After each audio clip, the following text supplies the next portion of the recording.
ದಿವ್ಯಾ ಅವರೇ ಎಲ್ಲಿ ಹೋಗ್ಬಿಟ್ಟಿದ್ರಿ? ಇಲ್ಲೇ ಡ್ರೆಸ್ ನೋಡ್ತಾ ಇದ್ದೆ. ಓ, ನನಗೆ ಈ ಬಟ್ಟೆ ತುಂಬ ಇಷ್ಟ ಆಯಿತು.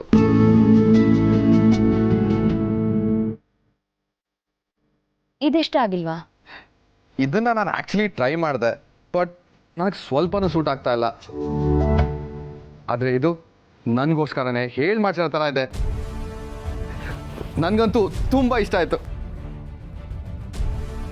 ಆ್ಯಕ್ಚುಲಿ ಏನು ಗೊತ್ತಾ ದಿವ್ಯಾ ಅವರೇ, ಊಟ ನಮ್ಮಿಚ್ಛೆ, ನೋಟ ಪರರಿಚ್ಛೆ ಅಂತೆ. ಲೇ ಅಕ್ಕ, ಊಟ ಯಾವಾಗ್ಲೂ ತಮ್ಮೆಚ್ಚೆ, ನೋಟ ಪರರಿಚ್ಛೆ ಅನ್ನೋ ಮಾತೆ ಕೇಳಿಲ್ವಾ? ನೀವು ಸೆಲೆಕ್ಟ್ ಮಾಡಿದ್ದೀರಾ ಅಂದರೆ ಮುಗೀತು. ನೀವು ಇಷ್ಟಪಟ್ಟಿದ್ದಂತಾನೆ ನಾನು ಹಾಕೋಬೇಕು. ಆ್ಯಕ್ಚುಲಿ ನನ್ನ ಶಾಪಿಂಗ್ ಆಯಿತು, ಇವಾಗ ಬನ್ನಿ ನಿಮಗೂ ಶಾಪಿಂಗ್ ಮಾಡೋಣ. ಪರವಾಗಿಲ್ಲ, ನೀವು ಯಾವಾಗಲೂ ನನಗೆ ಗಿಫ್ಟ್ ಕೊಡಿಸ್ತಾನೆ ಇರ್ತೀರ. ಅದಕ್ಕೆ ಇವತ್ತು ನಾನು ನಿಮಗೆ ಕೊಡಿಸಿದ್ದು. ಅದು ಹೇಗಾಗುತ್ತೆ? ಅದು ನಿಮ್ಮನ್ನು ಬಟ್ಟೆ ಅಂಗಡಿಲಿ ಮೀಟ್ ಮಾಡಿ ನೀವೇನು ತೊಗೊಳ್ಳಿಲ್ಲ ಅಂದರೆ ಅದು ಹೇಗಾಗುತ್ತೆ? ಈ ದಿನದ ನೆನಪಿಗಾದರೂ ನೀವೇನಾದ್ರು ತೊಗೊಳ್ಳೇಬೇಕು. ಇವತ್ತಿನ ನೆನಪ ಯಾವಳಿಗೆ ಬೇಕು?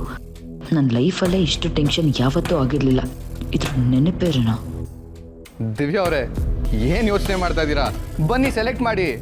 ಇಲ್ಲ, ನಾನು ಆಗಲೇ ಸೆಲೆಕ್ಟ್ ಮಾಡಿ ಇಟ್ಟಿದ್ದೀನಿ. ನೀವು ಬಂದಿದ ತಕ್ಷಣ ಅದನ್ನ ಬಿಟ್ಟು ಬಂದೆ. ಓ ಹೌದಾ, ಒಳ್ಳೇದೇ ಆಯ್ತಲ್ಲ. ಬನ್ನಿ ಹೋಗೋಣ. ಬೇಡ, ನಾನೇ ಹೋಗಿ ತೊಗೊಂಡ್ಬಿಡ್ತೀನಿ. ಓಕೆ.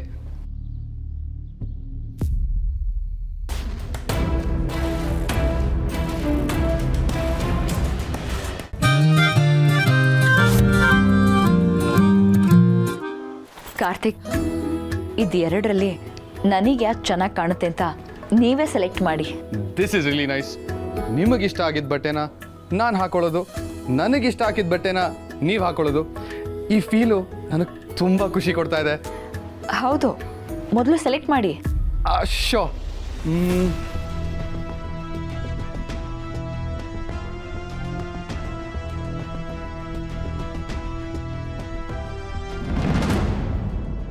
ಇದು ಸಖತ್ತಾಗಿದೆ.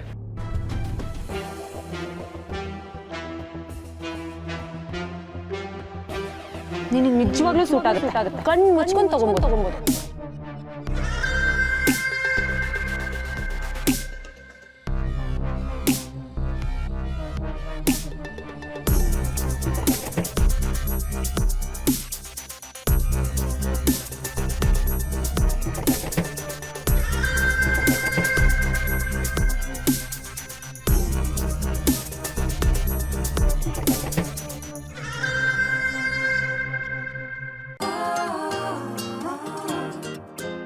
ಸತ್ಯ, ಯಾಕೆ ಲೇಟು?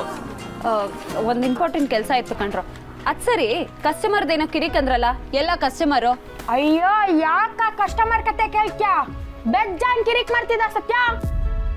ಸದ್ಯ ಹೇಗೋ ನಾವೇ ಸಮಾಧಾನ ಮಾಡಿ ಕಳ್ಸಿದ್ವಿ. ಅದು ಸರಿ, ಇಷ್ಟೊತ್ತು ಎಲ್ಲೋಗಿದ್ರು? ಏನದು ಇಂಪಾರ್ಟೆಂಟ್ ಕೆಲಸ? ಓ ಅದಾ, ಬಟ್ಟೆ ಅಂಗಡಿಗೆ ಹೋಗಿದ್ದೆ. ಏನ ಬಟ್ಟೆ ಅಂಗಡಿಗ? ಅಮೂಲ್ ಬೇಬಿಗೆ ಬಟ್ಟೆ ತರಕ್ ಹೋಗಿದ್ದ? ಇದಕ್ಕೆ ನಿನ್ನ ಹಾಫ್ ಬಾಯ್ಲು ಅನ್ನೋದು. ನೀ ತಲೆಯಲ್ಲಿ ಇದ್ ಬಿಟ್ರೆ ಬೇರೆ ಏನು ಬರಲ್ವಾ? ಅಮೂಲ್ ಬೇಬಿ ಬಗ್ಗೆ 3 ಹೊತ್ತು ಯೋಚನೆ ಮಾಡೋದು ನಾನಲ್ಲ, ನೀವುಗಳೇ ಅಲ್ವಾ? ಮತ್ತೆ ನಾವುಗಳೇ ಅಷ್ಟೊಂದು ಯೋಚನೆ ಮಾಡ್ತಿರ್ಬೇಕಾದ್ರೆ ಇನ್ನ ನೀನು ಅವನ ಬಗ್ಗೆ ಎಷ್ಟು ಯೋಚನೆ ಮಾಡ್ತಿರ್ಬೇಕು? ಮಾಡೋದಕ್ಕೆ ಬೇಜಾನ್ ಕೆಲ್ಸಗಳಿವೆ. ಮೊದಲು ಅದನ್ನ ಮುಗಿಸೋಣ, ಆಮೇಲೆ ಬೇರೆ ಯೋಚನೆ. ಅಂತೂ ಆಮೇಲೆ ಯೋಚನೆ ಮಾಡೋಣ ಅಂತಿದ್ಯಾ? ಏಯ್, ಅವನ ಮೇಲೆ ಯಾಕೆ ರಕ್ತೆ ಸತ್ಯ? ನೀನು ಹೆಲ್ಪ್ ಮಾಡಿದೆ ಅಂತ ತಾನೇ ಅವ್ನ್ ಗಿಫ್ಟ್ ತಂದು ಕೊಟ್ಟಿದ್ದು? ಇರ್ಬೋದು, ಅದಕ್ಕೇನೀಗ? ಅದೇ ಮ್ಯಾಟ್ರು. ನೀನು ಹೆಲ್ಪ್ ಮಾಡಿದೆ ಅಂತ ತಾನೇ ಅವ್ನು ಗಿಫ್ಟ್ ಕೊಟ್ಟಿದ್ದು. ಈಗ ಅವ್ನು ಗಿಫ್ಟ್ ಕೊಟ್ಟ ಅಂತ ನೀನು ಅವನಿಗೆ ಗಿಫ್ಟ್ ಕೊಡಕ್ಕೆ ಹೋಗಿದ್ದೀನೋ ಅಂತ ಅನ್ಕೊಂಡ್ವಿ. ಆಯ್ತು ಬಿಡಮ್ಮ, ಅದಕ್ಕೆ ಯಾಕೆ ಬೈತೀಯಾ? ಲೋ, ಯಾಕ್ರೋ ಪದೇ ಪದೇ ಅದೇ ವಿಷಯ ಹೇಳಿ ಸಾಯಿಸ್ತೀರಾ? ನಿಮ್ ತಲೆಯಲ್ಲಿ ಬೇರೆ ಯೋಚನೆಗಳೇ ಬರಲ್ವಾ? ಬರುತ್ತೆ. ನಮ್ ತಲೆಲಿರೋ ಯೋಚನೆ ಸದ್ಯದಲ್ಲೇ ನಿನ್ ತಲೆಗೂ ಬರುತ್ತೆ. ಹಾಗಂದ್ರೆ ನಮ್ಮೆಲ್ಲಾ ಮಾತಿಗೂ ಒಂದೇ ಮೀನಿಂಗು. ಕರ್ಮ. ಒಂದ್ ಮಾತಂತೂ ನಿಜ ಸತ್ಯ, ಸದ್ಯದಲ್ಲೇ ಅಮೂಲ್ ಬೇಬಿ ನಿಂಗೆ ಪ್ರಪೋಸ್ ಮಾಡೇ ಮಾಡ್ತಾನೆ. ಆಹಾ, ದೊಡ್ಡ ಭವಿಷ್ಯವಾಣಿ ನುಡಿತಿದ್ದಾನೆ. ನೀವ್ ಹೇಳಿದ್ದೆಲ್ಲ ನಿಜ ಆಗ್ಬಿಡುತ್ತಾ? ಹಾಗೆ ಆಗುತ್ತೆ ಸತ್ಯ. ನನ್ ಮಾತು ಸುಳ್ಳಾಗಕ್ ಚಾನ್ಸೇ ಇಲ್ಲ. ನಾ ಎಷ್ಟು ಲವ್ ಸ್ಟೋರೀಸ್ ನೋಡಿಲ್ಲ.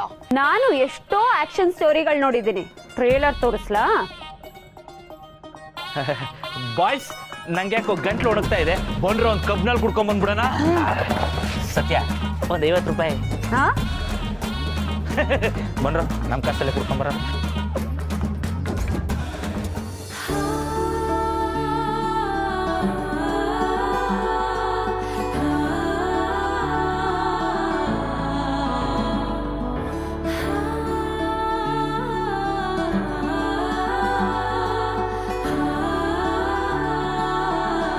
ಅಂತೂ ನೀನು ಲವ್ ಸ್ಟೋರಿಲಿ ಇಷ್ಟೊಂದೆಲ್ಲ ಟ್ವಿಸ್ಟು ಟರ್ನು ನಡೀತಿದೆ ಅಂತ ಹೇಳು. ಹೌದು ಬಾಮೈದ. ಅದೆಲ್ಲ ಸರಿ, ಇಷ್ಟೆಲ್ಲ ಟ್ವಿಸ್ಟು ಟರ್ನು ತಗೊಂಡು ಸತ್ಯ ಇರೋ ದಾರಿಗೆ ಹೋಗಿ ಯಾಕೆ ಸೇರ್ಕೋತಿದೆ? ಬಾಮೈದ ಪದೇ ಪದೇ ಅವಳೇ ಸೇರ್ತಾ ಇದೆಯಾ ನೀನು? ಹಲೋ, ಒಂದು ಸ್ಮಾಲ್ ಕರೆಕ್ಷನ್. ಪದೇ ಪದೇ ನಾನು ಅವಳ ಹೆಸರು ತಗೊಂತಿಲ್ಲ, ಪದೇ ಪದೇ ಅವಳೇ ನಿನ್ನ ಲೈಫಲ್ಲಿ ಬರ್ತಿರೋದು. ಇವತ್ತಾಗಿದ್ದು ಅದೇನೆ. ಹೌದಾ? ನೀನು 2 ನಿಮಿಷಕ್ಕೆ ಅವಳು ಅದೇ ರೋಡಲ್ಲಿ ಪಾಸ್ ಆದ್ಲು. ನಾನೆಲ್ಲ ಅಲ್ಲೇ ನೀವು ಸಿಕ್ಕಿರ್ಬೇಕು ಅನ್ಕೊಂಡೆ.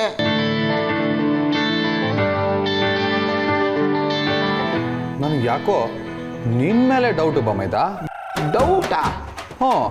ನಾನು ಎಲ್ಲಿ ಹೋಗ್ತೀನಿ ಏನ್ ಮಾಡ್ತೀನಿ ಅಂತ ನೀನೇ ಇನ್ಫಾರ್ಮೇಶನ್ ಲೀಕ್ ಮಾಡಿ ಮಜಾ ತಗೊಂತಾ ಇದೆಯಾ ಅನ್ಸ್ತಾ ಇದೆ. ಬಮೈದ, ಎಂತ ಮಾತು ಹೇಳ್ಬಿಟ್ಟೆ ನೀನು. ಯುದ್ಧಕ್ಕೆ ಕುದುರೆ ಮೇಲೆ ಸೈನಿಕ ಹೋಗ್ತಾನೆ, ಆದ್ರೆ ಕುದುರೆನೇ ಮೊದಲು ಸಾಯೋದು. ಆದ್ರೆ ಕುದುರೆ ಬಗ್ಗೆ ಯಾರಾದ್ರೂ ಯೋಚನೆ ಮಾಡ್ತಾರ? ಅಲ್ಲ, ಅದು ನಿನ್ ಜೊತೆ ಬಂದು ಆ ಸತ್ಯ ಸಿಕ್ಕಾಗೆಲ್ಲ ಎಡವಟ್ಟಾಗಿರೋದು ನನಗೆ, ರೋದನೆ ಪಟ್ಟಿರೋದು ನಾನು. ಅಂಥದ್ರಲ್ಲಿ ನನ್ನ ಮೇಲೇನೆ ಅನುಮಾನ ಪಟ್ಬಿಟ್ಟ. ಅಯ್ಯೋ ದೇವ್ರೆ, ಜೀವಕ್ಕೆ ಜೀವ ಅನ್ಕೊಂಡಿರೋ ಈ ಆಪ್ತ ಮಿತ್ರನ ಬಾಯಲ್ಲಿ ಇಂತಹ ಮಾತು ಕೇಳಬೇಕಿತ್ತ? ಬಾಬೈದ, ಅವತ್ತು ಆ ಜೇನು ನನ್ನ ಮುಖ ಕಚ್ಚೋ ಬದಲು ನನ್ನ ಕಿವಿ ಒಳಗೋಗಿ ಕಿವಿ ಕಚ್ಬಿಟ್ಟಿದ್ರೆ ನಾನು ಇವತ್ತು ಕಿವುಡ ಆಗೋಗ್ತಿದ್ದೆ. ಕಿವುಡ. ಇಂಥ ಮಾತು ಕೇಳಬೇಕಿತ್ತ? ನಾನು ಕೇಳಬೇಕಿತ್ತ? ಬಾಮೈದ, ನೀನು ಹಿಂಗೆಲ್ಲ ಮಾತಾಡಬೇಡ. ಆದರೂ ನೀನು ಹೇಳ್ತಾ ಇರೋದು ಸರಿ ಅನಿಸ್ತಾ ಇದೆ ಬಾಮೈದ. ನಾವು ಎಲ್ಲಿ ಹೋದ್ರು ಅವಳು ಹೇಗೆ ನಮ್ಗೆ ಸಿಗ್ತಾಳೆ ಅಲ್ವಾ? ಹಾಂ.